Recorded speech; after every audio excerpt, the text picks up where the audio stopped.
আমরা 3D spear নিয়ে আলোচনা করছি। স্পিয়ারের এটা সেন্টার আলফা কমা বিটা কমা গামা এবং পি এক্স কমা ওয়াই কমা জেড একটা আরবিট্রারি পয়েন্ট, এটা হচ্ছে সারকামফারেন্সের উপরে। তো সেক্ষেত্রে ইকুয়েশন অফ দ্য স্পিয়ার কি হবে, এখানে কন্ডিশন কি দেওয়া রয়েছে, সেন্টার হচ্ছে আলফা বিটা গামা আর রেডিয়াস হচ্ছে আর। যদি সেন্টার এবং রেডিয়াস জানা থেকে থাকে তাহলে স্পিয়ারের ইকুয়েশনটা 3D হয়ে যাবে এক্স মাইনাস আলফার whole square plus Y minus বিটার whole square plus z minus গামার whole square equals to R square. আমরা 2D সার্কেলের যে ইকুয়েশনটা পড়েছিলাম আর রেডিয়াসের যার কোঅর্ডিনেট সেন্টারের কোঅর্ডিনেট আলফা কমা বিটা, সেটা হয়ে যায় X minus alpha whole square plus Y minus beta whole square equals to R square. এটা ছিল সার্কেলের। আর স্পিয়ারের ক্ষেত্রে এটা 3 ডাইমেনশনাল ফিগার, তো সেক্ষেত্রে হয়ে যাচ্ছে alpha beta gamma centre x minus alpha whole square plus Y minus বিটার whole square plus z minus গামার whole square equals to R square. এটাকে এক্সপান্ড করলে আমরা এই আকারে লিখতে পারি, এই আকারটা আসছে। এমনিতে জেনারেল ইকুয়েশন থেকে আমরা যদি সেন্টার বা স্পিয়ারের রেডিয়াস বার করতে চাই তাহলে সেক্ষেত্রে আমরা পরবর্তী ক্ষেত্রে দেখব কীভাবে আসছে। তো এটা হচ্ছে কি general equation of second degree, x square plus y square plus z square plus 2x plus 2vy plus 2w plus d equals to 0। এটা general equation of second degree in 3 variables x y z. তো এক্ষেত্রে x Y যুক্ত টার্মগুলো অবশ্যই থাকবে না, আর এক্ষেত্রে x square y square z square এদের সহগুলো সব একই হবে। এক্ষেত্রে প্রবলেমটার ক্ষেত্রে জেনারেল আকারে এগুলো 1 ধরে নেওয়া হয়েছে। চাইলে এগুলোকে আমরা এ এ এ ধরতে পারতাম, এক্স স্কোয়ারের সহগ এ, ওয়াই স্কোয়ারের সহগ এ, জেড স্কোয়ারের সহগ এ। তো এক্ষেত্রে এই আকারে থাকলে সেক্ষেত্রে স্পিয়ারের সেন্টারের কোঅর্ডিনেট হয়ে যায় minus u comma minus v comma minus ডাব্লিউ, অর্থাৎ x square plus y square plus z square plus 2x plus 2vy plus 2wz plus d equals to 0। এটা অনেক সময় আমরা x square plus y square plus z square plus 2gx plus 2gx plus 2fy এই আকারে দেখতে পারি, plus wz plus d equals to 0। সেখানে এখানে minus g minus f minus ডাব্লিউ এই আকারটাও থাকতে পারে। আর রেডিয়াস হয়ে যাচ্ছে u square plus v square plus ডাব্লিউ স্কোয়ার মাইনাস ডি। তাহলে এক্ষেত্রে আমাদের দুটো জিনিস খেয়াল রাখতে হচ্ছে, একটা সেন্টারটা হচ্ছে minus u minus v minus ডাব্লিউ, এই মাইনাসটা গুরুত্বপূর্ণ, এবং রেডিয়াস হয়ে যাচ্ছে root of u square plus v square plus ডাব্লিউ স্কোয়ার মাইনাস ডি। এখানে একটা প্রবলেম রয়েছে, একটা স্পিয়ার ইকুয়েশন বার করতে বলা হয়েছে যা সেন্টার দেওয়া রয়েছে এবং রেডিয়াস দেওয়া রয়েছে। সেক্ষেত্রে আমরা জানি কীভাবে করা হয়। সেন্টার আলফা বিটা গামা হলে x minus alpha whole square plus Y minus beta whole square plus z minus গামার whole square equal to R square, এটা থেকে পেয়ে গেলাম। এখন যদি এমন হয় একটা স্পিয়ার যার কোনো ডায়ামিটারে দুটো এন্ড পয়েন্ট দেওয়া রয়েছে, অর্থাৎ এখানে একটা স্পিয়ার এন্ড পয়েন্ট দুটো দেওয়া রয়েছে, এটা হচ্ছে কি সেন্টার, এন্ড পয়েন্ট দুটো হচ্ছে x1 y1 z1 x2 y2 z2, অর্থাৎ কোনো ডায়ামিটার এন্ড পয়েন্ট দুটো দেওয়া থাকে তাহলে স্পিয়ারের ইকুয়েশনটা কি আসবে। তো স্পিয়ারের ইকুয়েশন বার করার জন্য স্পিয়ারের উপরে একটা arbitrary point x, y, z নিয়ে নেওয়া হয়েছে। এখন আমরা জানি স্পিয়ারের ক্ষেত্রে এই কোণটার মানটা 90 ডিগ্রি হয়ে যায়, এপিবি কোণটার মান হয়েছে 90 ডিগ্রি। এখন এপিবি কোণটার মান যদি 90 ডিগ্রি হয় আমরা এপি লাইনটার ডিআরএস বার করতে পারবো। এপি লাইনটার ডিআরএস কি করে হবে, দুটো পয়েন্ট জানা আছে, তাহলে এর ডিআরএস হবে x minus x1 y minus y1 z minus z1। একইরকম ভাবে পিবি লাইনটার এন্ড পয়েন্ট পি এবং বি পয়েন্টের স্থানাঙ্ক জানা আছে, তাহলে এর ডিআরএস হবে কি x minus x2 Y minus y2 এবং জেড মাইনাস z2। যেহেতু এই কোণটা 90 ডিগ্রি অর্থাৎ এপি লাইন এবং পিবি লাইন পরস্পর লম্ব, সেক্ষেত্রে আমরা কন্ডিশন জানি পারপেন্ডিকুলার কন্ডিশন, ডিআরএস গুলো যদি L1 M1 N1 হয়, L2 M2 N2 হয়, তাহলে পারপেন্ডিকুলার হলে L1 L2 plus M1 M2 plus N1 N2 equals to 0 হয়ে যায়।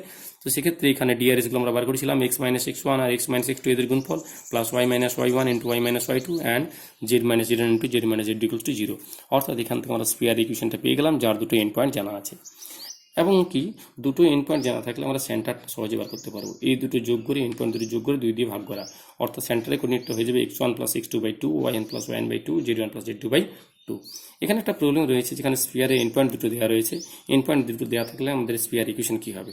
তো আমরা জানি x minus x1 into x minus x2 plus y minus y1 into y minus y2 plus z minus z1 into z minus z2 equals to 0। এখান থেকে আমরা পেয়ে যাবো।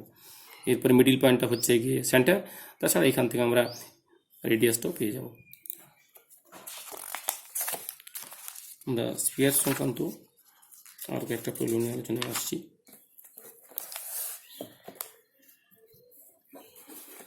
খুব গুরুত্বপূর্ণ প্রবলেম এটা।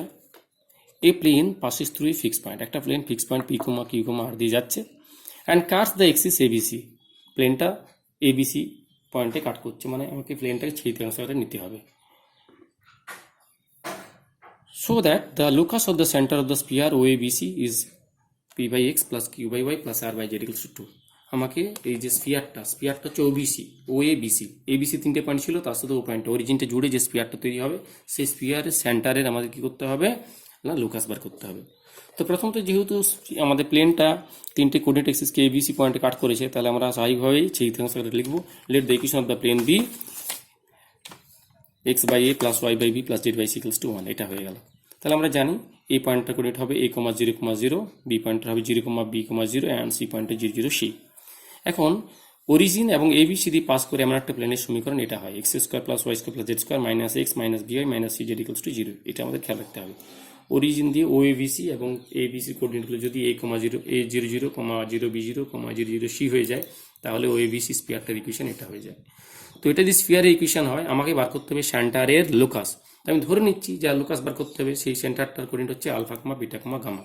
এখন আলফা, বিটা, গামা হয়ে গেলে এই আকারটা থেকে আমরা সহজেই বলতে পারি সেন্টারের কোঅর্ডিনেটটা হয়ে যাবে a/2। আমরা যদি আগের সমীকরণ x square plus y square plus z square plus 2ex plus 2vy plus 2wz minus d equals to 0 তার সাথে কম্পেয়ার করি, সেক্ষেত্রে minus u, minus v, minus ডাব্লিউ সেন্টার ছিল যখন 2ux ছিল। তো এখানে 2ux তো নেই, এখানে মাইনাসই আছে। তার জন্য এখানে সেন্টারের কোঅর্ডিনেটটা আলফা, বিটা, গামা হলে আলফার মানটা হয়ে যাবে a/2, বিটার মানটা b/2, গামার মানটা c/2। তাহলে আলফা, বিটা, গামার মানটা পেয়ে গেলাম। ঠিক আছে, ওখান থেকে আমরা টেলি করে নেব। সেন্টারের কোঅর্ডিনেটটা minus u, minus v, minus ডাব্লিউ হয়। এক্ষেত্রে সেন্টারটা ধরে নেওয়া হয়েছে আলফা।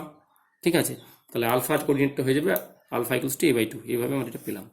এখন এই যে প্লেনটা আমরা ধরেছিলাম ছেদিতাংশ আকারে, এটা p, q, r দিয়ে পাস করে, তাহলে এই পয়েন্টটা অবশ্যই প্লেনের উপরে থাকবে। তাহলে প্লেনের উপরে পয়েন্টটা বসিয়ে দিলাম। তাহলে এক্স এর জায়গায় p, ওয়াই এর জায়গায় q, জেড এর জায়গায় r বসিয়ে দিয়ে এই আকারটা আমরা পেয়েছি। এখন এবিসির মানটা ইন টার্মস অফ আলফা আমরা বসিয়ে দেবো। এর মানটা হবে 2 আলফা, বি এর মানটা 2 বিটা, সি এর মানটা 2 গামা আমরা বসিয়ে দিলাম।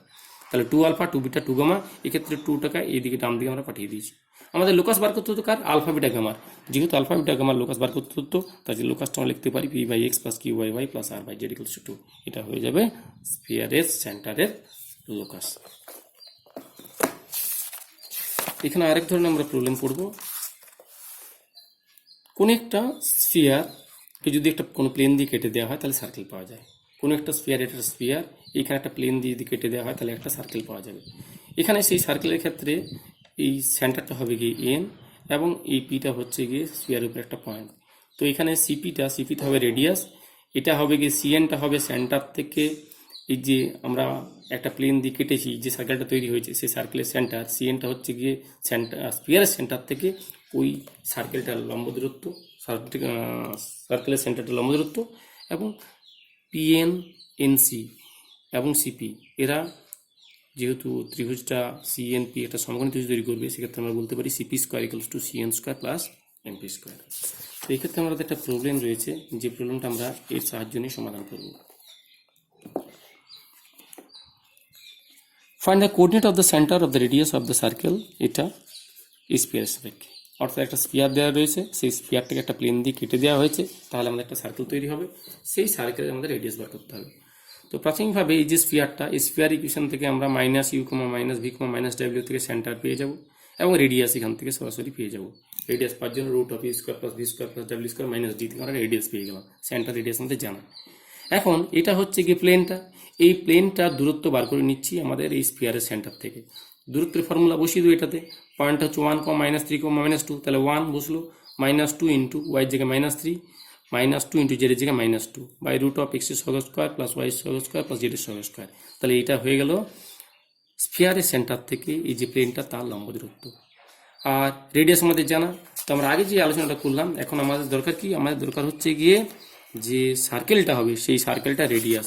তো সেক্ষেত্রে আমরা আগের প্রবলেমের ক্ষেত্রে আলোচনা করছিলাম থিওরিতে, এখানে যে সার্কেলটা তৈরি হচ্ছে সেই সার্কেলের রেডিয়াস হচ্ছে এনপি। তো এনপি বার করার ক্ষেত্রে আমরা কী করব? CP square minus CN square করব এবং তার বর্গমূল নেব। তো এখানে তাই করা হয়েছে, এখান থেকে তাই করা হয়েছে এবং সেক্ষেত্রে রেডিয়াস অফ দ্য সার্কেল আমরা পেয়ে গেছি √13। এরপর আমাদের বার করতে বলা হয়েছে যে সার্কেলটা হবে তার কোঅর্ডিনেটটা বার করা। তো সার্কেলের কোঅর্ডিনেটটা আমরা কী করে পাবো? সার্কেলের সেন্টারের কোঅর্ডিনেটটা।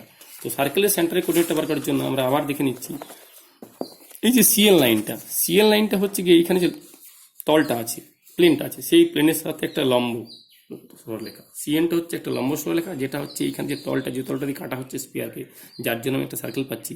এখন সিএনটা হচ্ছে একটা লম্ব সরলরেখা, যেটা এই প্লেনের সাথে লম্ব হবে এবং এটা স্পিয়ারের সেন্টার দিয়ে যাবে। তাহলে আমরা কি করব না, একটা সরলরেখা বার করে নিচ্ছি, যে সরলরেখাটা হচ্ছে প্লেনের সাথে লম্ব এবং স্পিয়ারের সেন্টার দিয়ে যায়। সেক্ষেত্রে স্পিয়ারের সেন্টার দিয়ে পাস করবে এবং প্লেনের যে প্লেন সেই প্লেনের সাথে লম্ব হবে, তো প্লেনটা হচ্ছে গিয়ে x minus two y minus two z equals to 2z plus 7 equals to 0, অর্থাৎ প্লেনের ডিআরএস গুলো হচ্ছে গিয়ে 1 -2 -2। এখন আমরা যে সরলরেখা বার করতে চাইছি সেই সরলরেখা হচ্ছে এই প্লেনের সাথে লম্ব, অর্থাৎ সরলরেখার যেগুলো ডিআরএস হবে সেটা প্লেনের ডিআরএস সাথে কি হবে, কারণ সরলরেখার ডিআরএসটা হবে গিয়ে প্লেন, সরলরেখাটা হচ্ছে প্লেনের সাথে লম্ব, তাহলে কোনো প্লেনের ডিআরএস বলতে বোঝায় সরলরেখার সাথে লম্ব যে রেখা তার ডিআরএস। তাহলে আমরা যে রেখাটা চাইছি তার ডিআরএস হবে 1 -2 -2, এবং এটা স্পিয়ারের সেন্টার দিয়ে পাস করছে। স্পিয়ারের সেন্টার ছিল 1, -3, -2। তাহলে এখান থেকে আমরা স্ট্রেট লাইন ইকুয়েশনটা x - x1 by L1, y - y1 by m1, z - z1 by n1 থেকে এটা আমরা স্ট্রেট লাইনটা পেয়ে গেলাম। এখন এই স্ট্রেট লাইনের উপর একটা আরবিটারি পয়েন্ট নিচ্ছি, এটা আমরা আরবিটারি পয়েন্ট আগে পড়েছি কি করে আরবিটারি পয়েন্ট পেতে হয়। এখন এই যে আরবিটারি পয়েন্টটা, এই আরবিটারি পয়েন্টটা কিন্তু অবশ্যই প্লেনের উপরে থাকবে, এই আরবিটারি পয়েন্টটা অবশ্যই প্লেনের উপরে থাকবে, তাই প্লেনটাতে এই আরবিটারি পয়েন্টটা বসিয়ে দেওয়া হয়েছে। প্লেনটাতে যে আরবিটারি পয়েন্টটা বসিয়ে দিলাম আর এর মান পেয়ে গেলাম, আর এর মান পেয়ে গেলে আর এর মানটা বসিয়ে দিলেই আমাদের সেন্টার কোঅর্ডিনেটটা হয়ে যাবে। আসলে এই যে লাইনটা, এই লাইনটা প্লেনটাকে যেখানে ছেদ করবে সেটাই হচ্ছে আমাদের centre coordinate of the circle. আচ্ছা, এই কিরকমভাবে প্রবলেম, পরের প্রবলেমটা তোমরা দেখবে। আমরা আরেকটা প্রবলেম নিয়ে আলোচনা করছি, এটি খুব গুরুত্বপূর্ণ problem. Find the equation of the sphere for which the find the equation of the sphere for which the circle, circle মানে একটা স্ফিয়ার এবং একটা প্লেন দিয়ে কাটা হয়েছে, ইজ এ গ্রেট সার্কেল। অর্থাৎ এখানে আমরা দেখতে পাচ্ছি একটা স্ফিয়ারের ইকুয়েশন সাথে একটা প্লেনের ইকুয়েশন রয়েছে। আমাদের কি শো করতে হবে না, এটা একটা গ্রেট সার্কেল হলে আমাদের স্ফিয়ার ইকুয়েশনটা বার করতে হবে। তো যদি আমাদের সার্কেল ইকুয়েশনটা দেওয়া থাকে, সার্কেল ইকুয়েশন দেওয়া থাকে মানে বললাম কি একটা স্ফিয়ার ইকুয়েশন উইথ প্লেন, তাহলে সেই স্ফিয়ার ইকুয়েশন বার করতে গেলে যে স্ফিয়ারটা দেওয়া রয়েছে এবং যে প্লেনটা দেওয়া রয়েছে সেটাকে আমরা এভাবে লিখতে পারি, the equation of A sphere passing through the given circle. প্রথম যে স্ফিয়ারটা প্লাস ল্যামডা ইন্টু প্লেনটা, এটা আমাদের খেয়াল রাখতে হবে, ঠিক আছে। তাহলে আমরা সেই স্পিয়ারটা চাইছি যে স্পিয়ারটার জন্য এই সার্কেলটা তৈরি হয়েছে, অর্থাৎ এই স্পিয়ারটাকে একটা প্লেন দিয়ে কেটে দেওয়া হয়েছে, তাহলে আমরা একটা সার্কেল পেয়েছি, সেই সার্কেলটা হচ্ছে গ্রেট সার্কেল। গ্রেট সার্কেল হওয়ার অর্থ হচ্ছে গিয়ে গ্রেট সার্কেল তখনই হবে যখন সার্কেলের সেন্টার এবং স্পিয়ারের সেন্টার একটাই হবে। সার্কেলের সেন্টার এবং স্পিয়ারের সেন্টার একটাই হলে তখন আমরা সেই সার্কেলটাকে বলবো গ্রেট সার্কেল। তো এক্ষেত্রে আমরা স্পিয়ার ইকুয়েশনটা পেয়ে যাব, প্রথম স্পিয়ারটা প্লাস সাম কনস্ট্যান্ট ইনটু প্লেনটা। এখন এখান থেকে আমরা যে স্ফিয়ারটা পেলাম এই স্ফিয়ারের সেন্টারের কোঅর্ডিনেটটা বার করে নেব, এটা হচ্ছে স্ফিয়ারের সেন্টারের কোঅর্ডিনেট। এখন এই স্ফিয়ারের সেন্টারের কোঅর্ডিনেটটা অর্থাৎ এই সেন্টারটা অবশ্যই এই তলটাতে থাকবে, যে তলটা দিয়ে আমাদের সার্কেলটা তৈরি হলো, গ্রেট সার্কেলটা তৈরি হলো। তাহলে এই স্ফিয়ারের সেন্টারটা আমরা কি করে পেলাম, -u -v -w, যেটা আমরা পড়েছি স্ফিয়ারের সেন্টার হয়ে যায়। তো -u -v -w থেকে আমরা সেন্টার কোঅর্ডিনেট পেয়েছি, এই সেন্টারটা অবশ্যই প্লেনে থাকবে, এই প্লেনে আমরা বসিয়ে দিলাম, কারণ এখানে ল্যামডাটা আননোন, ল্যামডাটা বার করার জন্য একটা কন্ডিশন চাই। তো এক্ষেত্রে সেন্টারটা পেয়েছি, স্ফিয়ারের সেন্টারটা পেয়েছি, এখন স্ফিয়ারের সেন্টারটা অবশ্যই এই তলটার উপরে থাকবে, এটা বসিয়ে দিলে ল্যামডার মান পেয়ে গেলাম। ল্যামডার মান যেই বসিয়ে দিলাম আমাদের প্রয়োজনীয় স্ফিয়ার ইকুয়েশনটা চলে এলো।